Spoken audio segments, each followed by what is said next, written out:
SJF क्या है इसका फुल फॉर्म? इसका फुल फॉर्म है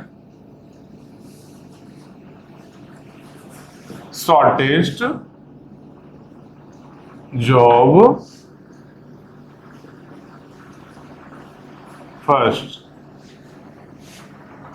एसजेएफ। अच्छा, इसका नेम से क्या लग रहा है? Shortest job first. अगर केवल नेम को देखते हैं हम लोग तो क्या लग रहा है? तो शॉर्टेस्ट सबसे पहला चीज है छोटा, शॉर्ट मतलब छोटा, जॉब जो प्रोसेस है फर्स्ट पहले होगा, मतलब कि छोटा जॉब जो होगा वो पहले होगा। छोटा किस सेंस में होगा भाई? पिछले वाले में तो जब एफसीएफए से हम लोग देखे, तो क्या था यहाँ पर? फर्स्ट कम, जो पहले आया, फर्स्ट सर्व, जो पहले आया वो पहले एग्जीक्यूट होगा। ठीक, यहां क्या है? शॉर्टेस्ट जॉब फर्स्ट, मतलब क्या? शॉर्टेस्ट जो होगा जॉब फर्स्ट वो, या फिर यहां लिखो शॉर्टेस्ट जॉब वो पहले एग्जीक्यूट करेगा, मतलब जो जॉब छोटा होगा वो पहले एग्जीक्यूट करेगा। तो छोटा कैसे होगा? जिसका सीपीयू टाइम छोटा होगा, जो कम टाइम के लिए प्रोसेसर में रहेगा, जो रनिंग स्टेट में कम टाइम के लिए रहेगा।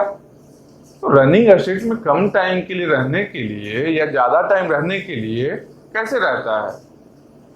ये किस पर डिपेंड करता है? अराइवल टाइम पर डिपेंड करता है क्या? कितना टाइम रनिंग टाइम में रहेगा? नहीं डिपेंड करता है। अराइवल टाइम का कोई मतलब नहीं है। तो क्या बर्स्ट टाइम क्या होता है? बर्स्ट टाइम होता है सीपीयू टाइम, मतलब कि बर्स्ट टाइम पर तो डिपेंड कर रहा है कितना टाइम रहेगा, कम टाइम रहेगा या ज्यादा टाइम रहेगा। तो शॉर्टेस्ट जो कम टाइम रहे सीपीयू में, रनिंग स्टेट में कम टाइम रहे, मतलब कि जिसका बर्स्ट टाइम कम होगा वो जॉब पहले एग्जीक्यूट होगा। बस यही है, इतना हो गया ना। जिसका बर्स्ट टाइम कम होगा वो, नेम से याद रखना, नेम से ही याद रहेगा वो चीज। यहां पर लिख भी लेते हैं। तो क्राइटेरिया में क्या हो गया? क्राइटेरिया में क्या हो गया? किसके अकॉर्डिंग शेड्यूल कर रहे हैं हम लोग? बर्स्ट टाइम के अकॉर्डिंग। क्यों? क्योंकि जब साफ साफ बोल रहे हैं जिसका बर्स्ट टाइम कम होगा वो पहले एग्जीक्यूट होगा, मतलब कि सीक्वेंस डिपेंड कर रहा है बर्स्ट टाइम पर। इसका इनडायरेक्ट मीनिंग यही है ना, जो बर्स्ट टाइम के अकॉर्डिंग हम लोग शेड्यूल कर रहे हैं। तो क्राइटेरिया क्या हो गया? क्राइटेरिया हो गया बर्स्ट टाइम। चलो ये चीज तो हो गया। और इसमें कहीं बीच में जॉब को रोकने का है क्या? बीच में प्रोसेस चला गया रनिंग स्टेट में, फिर बीच में रोकना है क्या? क्यों रोकने की बात नहीं कहीं किया? शॉर्टेस्ट जॉब फर्स्ट, जो शॉर्ट है, छोटा है, उसको एग्जीक्यूट कर लो, बीच में रोकने का बात ही नहीं है। तो प्रीएम्पशन नहीं होगा ना, प्रीएम्पशन नहीं होगा, नॉन प्रीएम्प्टिव है। तो इसी चलते मोड क्या हो गया? इस मोड में एग्जीक्यूट करेगा नॉन प्रीएम्प्टिव। तो ये हो गया नॉन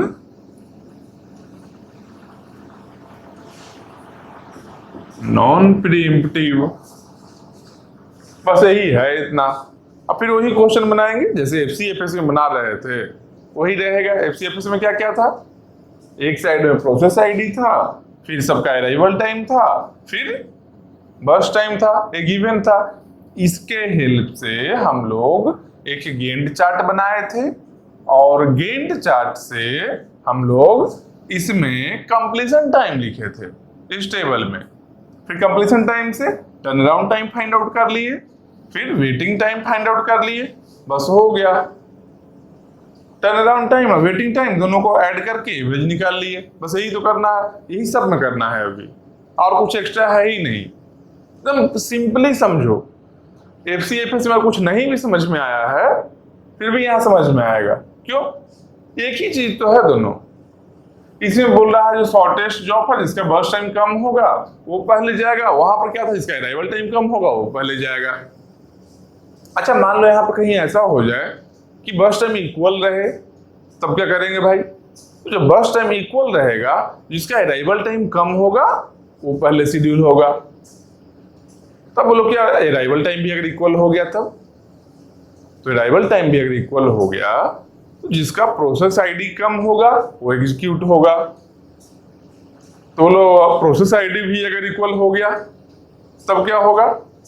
तो याद करो प्रोसेस आईडी इक्वल नहीं हो सकता है। प्रोसेस आईडी क्या था? Unique identification number assigned by operating system at the time of process creation. जब प्रोसेस क्रिएट हुआ था उसी टाइम में ऑपरेटिंग सिस्टम एक यूनिक आइडेंटिफिकेशन नंबर प्रोवाइड किया था, प्रोसेस को असाइन किया था। तो सेम नहीं हो सकता है कभी। यहां पर लिख भी लो, क्या लिख लोगे भाई? If burst time same then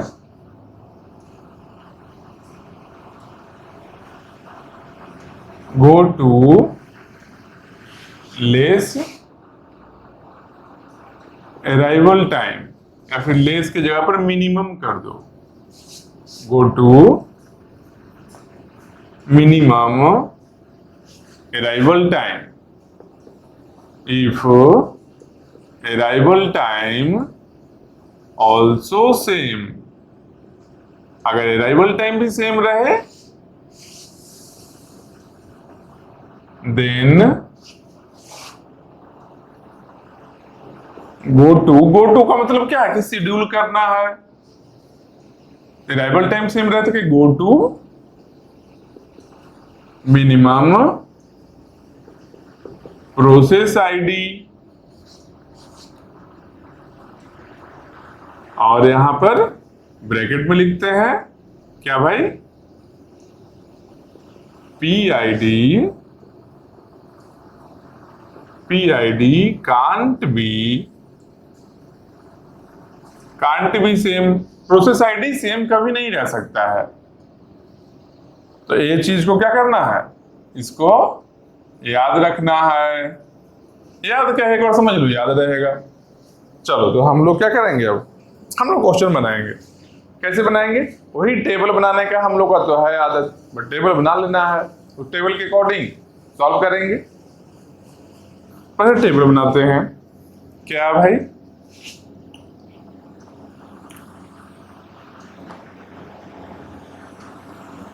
या इसमें क्या हुआ? प्रोसेस आईडी हो गया,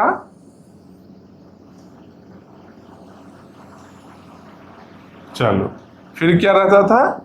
अराइवल टाइम रहता था, ये हो गया। उसके बाद क्या होता था? बर्स्ट टाइम रहता था, बर्स्ट टाइम हो गया। फिर हम लोग क्या फाइंड आउट करते थे? हम लोग को करना है कंप्लीशन टाइम फाइंड आउट, इसका भी कॉलम बना लेते हैं। फिर क्या करना है? Turn around time find out करना है, ये भी कॉलम बना लेते हैं। फिर क्या करना है? फिर वेटिंग टाइम फाइंड आउट करना है, इसका भी कॉलम बना लिए।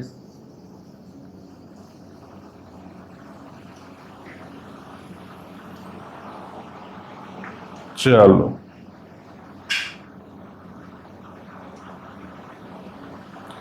यह हो गया। यहां पर अलग अलग प्रोसेस को लिख देंगे। P1, चलो तो P1 का इस तरीके से ऐसे लिख लो। फिर P2, P2 का हो गया। P3,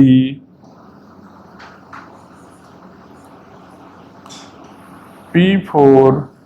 देखो कोई जरूरी नहीं है कि 10 क्वेश्चन को बनाया जाए। 10 क्वेश्चन बनाने की जगह पर एक क्वेश्चन को बहुत अच्छे तरीके से समझ लेना और हर एक कंसेप्ट को उसमें इंक्लूड करके समझना काफी है। 10 का जरूरत नहीं है, एक ही समझो, अच्छे समझो। अगर नहीं समझ में आया फिर इसको रिपीट करके देख लेना, समझ में आएगा, 100% एसोसिएटी है, समझ में आएगा। तो क्या हम बता रहे हैं क्या नहीं बता रहे हैं वो हमको पता है, इसलिए तुम लोग का काम यही है कि जो बता रहे हैं बस उसको समझ लेना। अब क्वेश्चंस बनेगा, तुम कहीं भी ट्राई करना, कहीं का भी क्वेश्चन सॉल्व होगा ही होगा। कोई किसी भी पर्टिकुलर टॉपिक को लेना, उसके थ्योरी को समझ लेना जो बताए हैं, उसके बाद तुम क्वेश्चन को अप्रोच करना, वो 100% अटेम्प्ट होगा क्वेश्चन।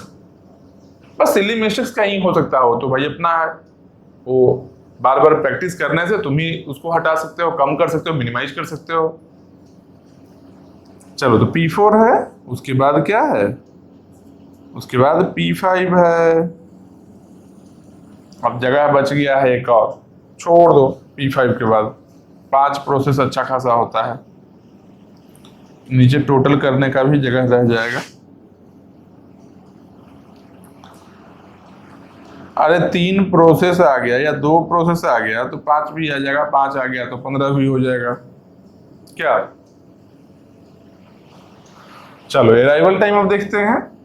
अराइवल टाइम मान लो 3, 6, 0, 5, 2, इस तरीके से अराइवल टाइम है। बर्स्ट टाइम देखते हैं, तो बर्स्ट टाइम मान लो 2,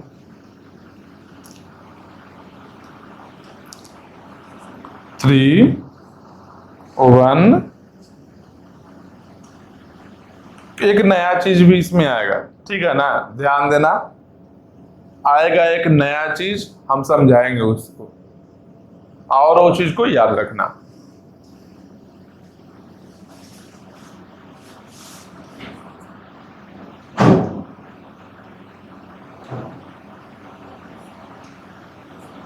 चलो ये क्या है, अराइवल टाइम गिवन है, बर्स्ट टाइम गिवन है, और इसके बाद हम लोग क्या फाइंड आउट करना है, कंप्लीशन टाइम फाइंड आउट करेंगे हम लोग, turn around time find out करेंगे, वेटिंग टाइम फाइंड आउट करेंगे हम लोग। यहां पर लिख भी लेते हैं जो ऐसे क्वेश्चन करके, find average completion time, average turn around time, average waiting time, ये सब चीज को फाइंड आउट करना है।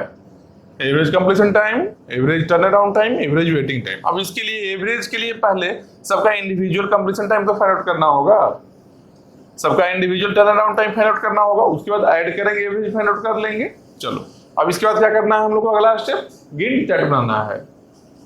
तो गेंट चार्ट बनाना है, तो हम लोग बनाते हैं क्या, गेंट चार्ट बनाते हैं भाई। चलो गेंट चार्ट कैसा था, क्या बताता है कि सिस्टम में कब कौन सा प्रोसेस आया और कब वो कंप्लीट हुआ, कितना टाइम रहा, रनिंग स्टेट के बारे में इंफॉर्मेशन देता है गेंट चार्ट। रनिंग स्टेट बोल लो, सीपीयू बोल लो, प्रोसेसर बोल लो, या फिर बस टाइम एग्जीक्यूशन बोल लो, प्रोसेसर एग्जीक्यूशन बोल लो, ये इंफॉर्मेशन देता है कब कौन एग्जीक्यूट कर रहा था प्रोसेसर में। तो कहां से शुरू होगा टाइम, टाइम तो 0 से ही शुरू होगा। चलो 0 से शुरू हो गया, अब देखेंगे 0 पर कोई प्रोसेस है क्या। तो 0 पर एक प्रोसेस है P3। 0 पर देखो ये 0 नहीं है, ये नहीं है 0, ये नहीं है, ये नहीं है, ये केवल P3 है, एक ही प्रोसेस है, कोई कंपेयर नहीं करना है। मल्टी प्रोसेस होगा तब तो हम लोग देखेंगे कि उसमें छोटा कौन है, बर्स्ट टाइम जो कम रहे उसको देखेंगे। अब एक ही प्रोसेस है, किससे कंपेयर करेंगे, नहीं कर सकते हैं। तो एक ही प्रोसेस है, P3 ही है, P3 को ले आएंगे यहां पर, तो क्या हुआ, P3 आ गया यहां पर। तो P3 करेगा क्या, P3 जब रनिंग स्टेट में आने के बाद क्या करता है, कोई अपना बर्स्ट टाइम कंप्लीट करेगा। अगर प्रीएम्पशन होता किसी और कंडीशन के अकॉर्डिंग वो प्रीएम्पशन करवाते हैं उसको, लेकिन ये नॉन प्रीएम्प्टिव है। क्यों? शॉर्टेस्ट जॉब है, बोल रहा है शॉर्टेस्ट जॉब है, जो शॉर्ट है उसको एग्जीक्यूट कर लो, बीच में रोकना टोकना नहीं है, मतलब कि रोकना है ही नहीं। तो P3 आया, अपना जो बर्स्ट टाइम है वो कंप्लीट करके निकलेगा। तो बर्स्ट टाइम कंप्लीट करना है तो कैसे करेगा? P3 का बर्स्ट टाइम कितना है? 1 है। तो 1 के लिए एग्जीक्यूट किया था, 0 से प्लस 1 तो कितना हुआ? 1 हो गया। अब 1 पर देखेंगे कौन सा कितना प्रोसेस है। ठीक, देखो 1 पर कितना प्रोसेस है, देखो A1 है, नहीं, ये तो एग्जीक्यूट हो चुका है P3। A1 है, नहीं, ये नहीं, 1 पर कोई प्रोसेस है ही नहीं। यही चीज बता रहे थे, एक नया चीज आएगा, ये कहीं भी रह सकता है, FCFS में रह सकता है, इसमें रह सकता है, किसी और एल्गो में भी हो सकता है कि किसी पर्टिकुलर टाइम में कोई भी प्रोसेस नहीं अवेलेबल हो। जब प्रोसेस अवेलेबल नहीं है तो प्रोसेसर क्या करेगा? आइडियल बैठा रहेगा, पैर हाथ तो है नहीं कि प्रोसेसर घूमने चला गया कहीं और, खुद से तो काम कर नहीं सकता है। उसको जब प्रोसेस कोई वर्क मिलेगा तभी करेगा ना, खुद से क्या काम कर देगा अपने से। तो इसलिए किसी पर्टिकुलर टाइम में अगर कोई प्रोसेस नहीं है, एक भी प्रोसेस नहीं है एग्जीक्यूट करने के लिए, तो प्रोसेसर जब तक कोई प्रोसेस आ न जाए तब तक आइडियल बैठा रहेगा। ठीक, तो 1 टाइम में क्या है? एक भी प्रोसेस नहीं है तो क्या है? आइडियल बैठा रहेगा। तो प्रोसेसर बैठा बैठा देख रहा है, इंतजार कर रहा है इसे कोई प्रोसेस शायद आ जाए। 1 पर था, फिर 2 पर गया, 1 यूनिट टाइम वेट किया। अब हर एक यूनिट टाइम चेक करना है कब प्रोसेस आएगा, तो हो सकता है कभी भी आ सकता है, कोई भी टाइम में।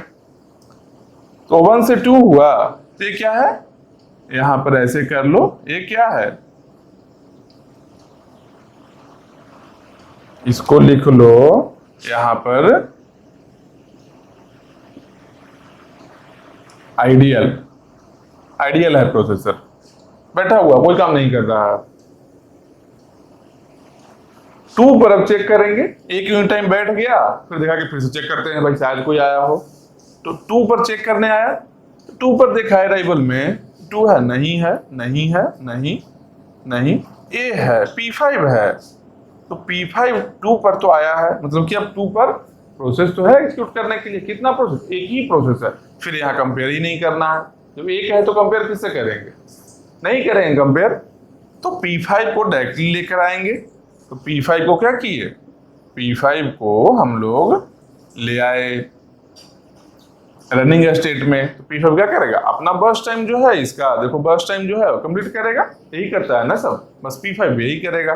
कितना है बर्स्ट टाइम इसका? P5 का 4 है। तो 2 + 4 कितना हुआ? 6 हुआ। तो P5 कंप्लीट हो गया। अब क्या है? P5 भी कंप्लीट हो चुका है। अब टाइम कितना है? 6 है। अब 6 में देखेंगे कौन कौन सा प्रोसेस है। तो 6 में देखो, ये 6 से कम है, ये 6 के बराबर है, ये 6 से कम है। मतलब कि देखो P3 और P5 तो कंप्लीट हो चुका है, देखो P3 या P5 कंप्लीट हो चुका है, बचा है कौन? P1, P2, P4। P1 का 3 है, P2 का 6 है, P4 का 5 है। तो तीनों बचा है, तीनों ही प्रेजेंट है इस टाइम में। 6 टाइम में तीनों ही प्रेजेंट है। तब तीनों में से किसी एक को लेकर आना है ना। पहले तो क्या था स्टार्टिंग में? एक टाइम ऐसा था कि P3 ही केवल अवेलेबल था, फिर एक ऐसा टाइम आया जब कोई नहीं अवेलेबल था, CPU आइडल बैठ गया, फिर एक टाइम आया जहां पर P5 अवेलेबल था, केवल कंपेयर नहीं करना रहा। लेकिन अब तो 6 में एक से ज्यादा प्रोसेस अवेलेबल है ना। इस टाइम में जब 6 यूनिट टाइम हुआ है तो एक से ज्यादा प्रोसेस है। कौन कौन है भाई? P1, P2, P4 सब के सब अवेलेबल है। तो अब देखेंगे, अब आया है खेल इसका शॉर्टेस्ट जॉब फर्स्ट का। बर्स्ट टाइम के अकॉर्डिंग शेड्यूल करेंगे। देखो बर्स्ट टाइम देखेंगे अब कि P1, P2 और P4 तीनों बर्स्ट टाइम किसका कम है? P1 का देखो 2 है, P2 का 3 है, P4 का 2 है।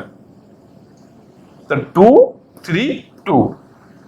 देखो P2 तो ज्यादा है, 2 और 3 में देखो P1, P2 में ही कंपेयर करेंगे पहले, तो क्या है? 2 है, 3 है, तो ज्यादा वाला तो सीधा ही हटेगा कि मिनिमम हमको बर्स्ट टाइम चाहिए। इसको तो सीधा हटा दिया, P2 अब रेस से बाहर हो चुका है, अब बचा है P1। और देखेंगे आगे तो P4 भी 2 है, P1 और P2, समझो बात को, आराम से समझो। शॉर्टेस्ट जॉब फर्स्ट मतलब कि मिनिमम बर्स्ट टाइम का बातें कर रहा है। तो जब मिनिमम बर्स्ट टाइम का बात कर रहा है तो यहां पर P1 है 2, P2 है 3, P4 है 2।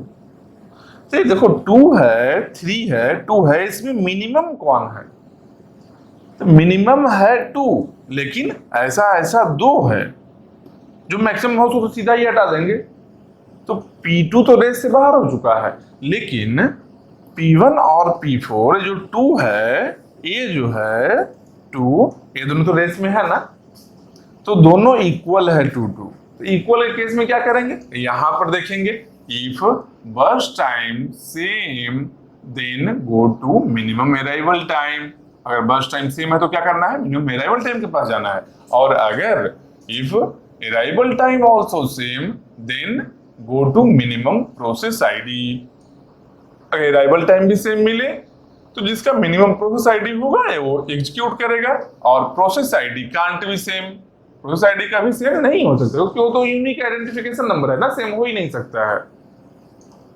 तो ये दोनों में देखो 2 यहां भी है, 2 यहां भी है, ये दोनों में मिनिमम अराइवल टाइम कौन है, किसका है?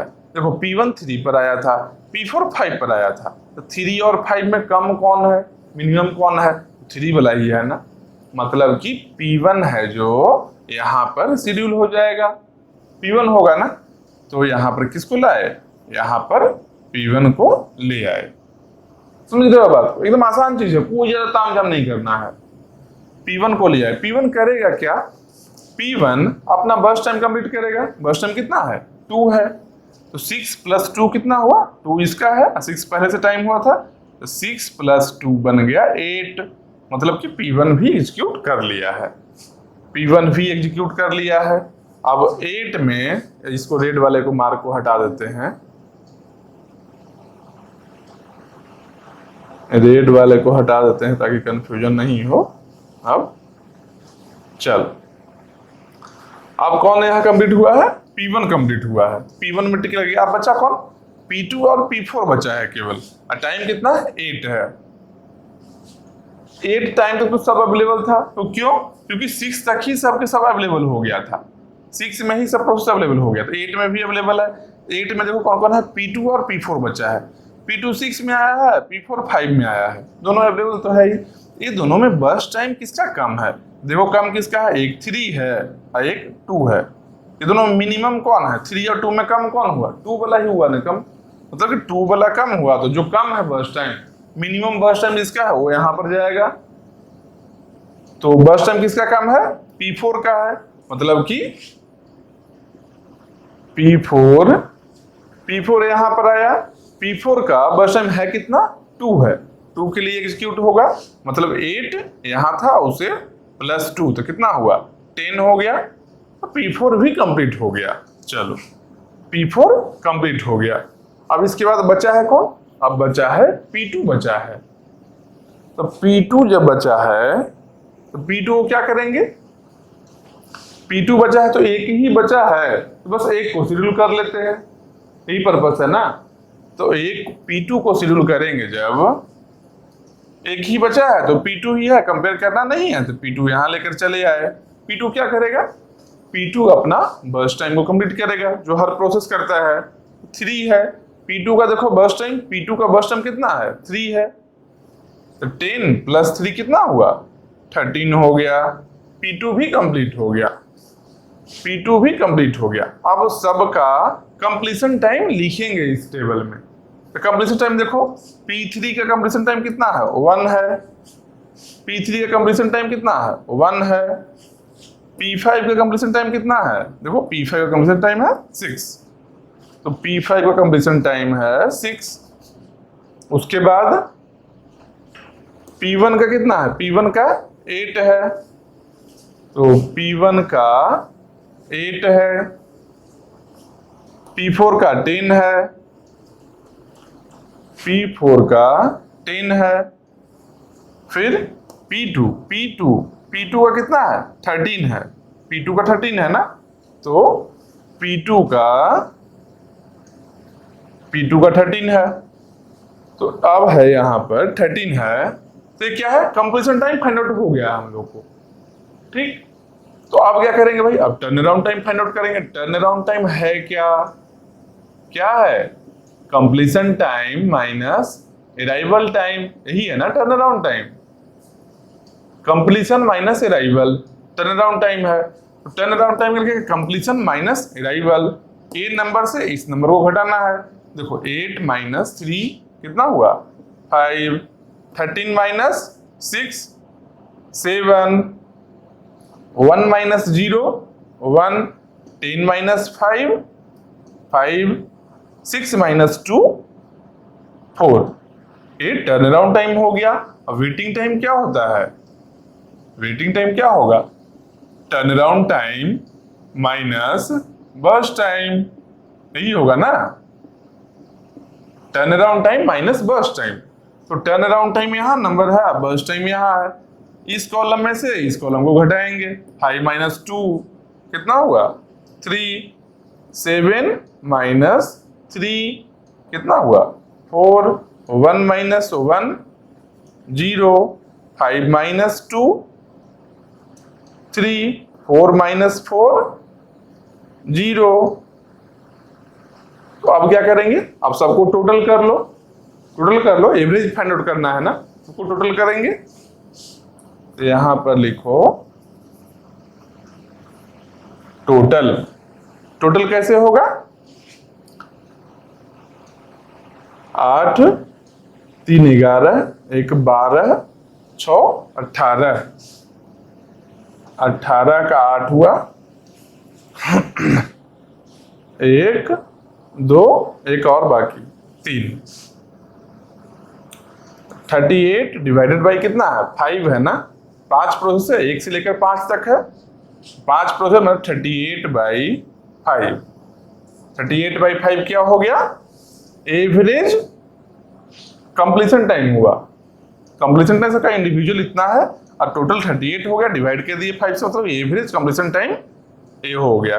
अब एवरेज टर्न अराउंड टाइम देखेंगे कितना है, 5 7 12 1 13 5 18 4 22, तो 22 भागा 5 22 डिवाइडेड बाई 5, ये क्या हो गया एवरेज टर्न अराउंड टाइम हो गया। टोटल 22 हुआ, 5 से डिवाइड कर दिए एवरेज निकल गया।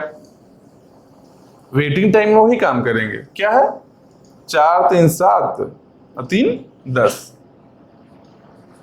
10 डिवाइडेड बाई 5, ये क्या निकल गया एवरेज वेटिंग टाइम निकल गया।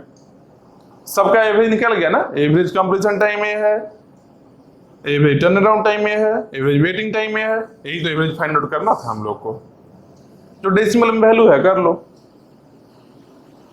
इसका कितना है 38/5 है ना, तो 7.6 इसका वैल्यू हो गया, इसका 22 डिवाइड बाई 5 है, इसका लिखो, इसे लिख देते हैं 7.6, इसका 22/5 है, मतलब कि 4.4, ये हो गया 4.4 टर्न अराउंड टाइम ए। तो वेटिंग टाइम कितना हो गया 10/5 2, तो वेटिंग टाइम हो गया 2। बस यही है शॉर्टेस्ट जॉब फर्स्ट, मतलब कि जो जॉब छोटा है जिसका बर्स्ट टाइम कम है उसको पहले लेकर चले आना है। कभी कभी ऐसा होगा कि बर्स्ट टाइम बराबर हो जाए, जब बराबर हो जाए तब इसको फॉलो करना है। ये जो है जब बर्स्ट टाइम सेम रहे तो मिनिमम अराइवल टाइम के अकॉर्डिंग करना है, और अराइवल टाइम भी सेम रहे तो मिनिमम प्रोसेस आईडी के अकॉर्डिंग करना है। प्रोसेस आईडी कभी सेम नहीं होगा, ये चीज एक ट्विस्ट आ सकता है। दूसरा क्या, किसी पर्टिकुलर टाइम में कोई भी प्रोसेस अवेलेबल नहीं हो सकता है। जब प्रोसेस एक भी नहीं अवेलेबल होगा मतलब कि सीपीयू आइडियल होगा, आइडियल को यहाँ पर लिखना है। ऐसा नहीं है कि जो अच्छा बैठा है तो टाइम नहीं बढ़ेगा, नहीं, हम तो ऑन कर चुके हैं ना। गैंट चार्ट बनाने का मतलब जीरो से क्यों स्टार्ट करते हैं? हम लोग मानते हैं कि जीरो से हम लोग सीपीयू को स्टार्ट कर दिए, उसके बाद का जो भी ऑब्जर्वेशन है जो गैंट चार्ट में हम लोग लिखते हैं। तो यहाँ पर ऐसा नहीं है कि अच्छा वन पर आया तो सीपीयू को हम बंद कर देते हैं थोड़ा देर के लिए, फिर जब प्रोसेस आएगा तब स्टार्ट करेंगे, नहीं ऐसा नहीं कर सकते हैं। तो किसी पर्टिकुलर टाइम में जब अवेलेबल नहीं होगा तो उस टाइम में सीपीयू को आइडियल रखना है, ऐसे ऐसे डैश देकर आइडियल रखना है, लेकिन वो टाइम काउंट होगा। देखो यहाँ काउंट हुआ है, 1 से 2 चेंज हुआ है। और जब नहीं कोई रहे प्रोसेस एग्जीक्यूट करने के लिए तो एक एक यूनिट आइडियल रख के चेक करना है। जैसे 1 पर कोई नहीं प्रोसेस था ना, एक यूनिट देखे 2 पर जाके चेक कर लिए। 2 पर भी कोई नहीं रहता तो क्या करते, 3 पर चेक करते, वहां भी नहीं रहा तो क्या करते, 4 पर चेक करते।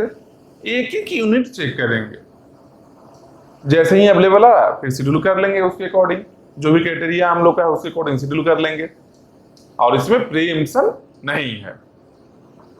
तो हो गया क्या, शॉर्टेस्ट जॉब फर्स्ट। इससे ज्यादा कुछ है भी नहीं इसमें, बस एक ही चीज है, तो उतना खास इसमें है नहीं, बस एवरेज ही फाइंड आउट करना है। और अच्छा एक और चीज अब देखेंगे क्या, शॉर्टेस्ट जॉब फर्स्ट हो गया, ये सेकेंड वाला, पहला क्या था एफसीएफएस, ठीक। तो काउंट इसलिए कर रहे हैं ताकि याद रहे कितना सारा है एल्गो और क्या क्या सब एल्गो में है। तो एक एफसीएफएस बताए, फिर शॉर्टेस्ट जॉब फर्स्ट बताए। अब इसके बाद बताएंगे, इसके बाद का क्या है, शॉर्टेस्ट रिमेनिंग टाइम फर्स्ट।